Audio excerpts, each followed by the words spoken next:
Hey everybody, I'm going to do a real quick video on slow cooker liners, and this is the brand that I'm using now. I got these on Amazon, and there will be a link in the description if you want to check them out. I click the link, it actually helps the channel also. So you can check that out there. And what we got here is cooked a roast with carrots, potatoes, all that stuff.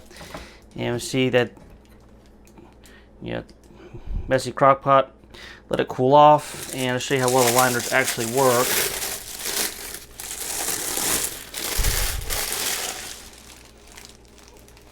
And what I normally will do is just poke a hole in it and drain everything down the sink. But see how clean the crock pot is. You can basically just put a little bit of water in there, wipe it down, and cleanup is essentially done.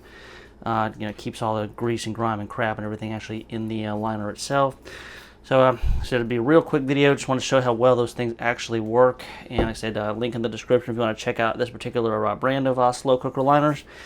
And questions, comments, please leave them in the comments. And I guess until next time, I'll talk to everybody later.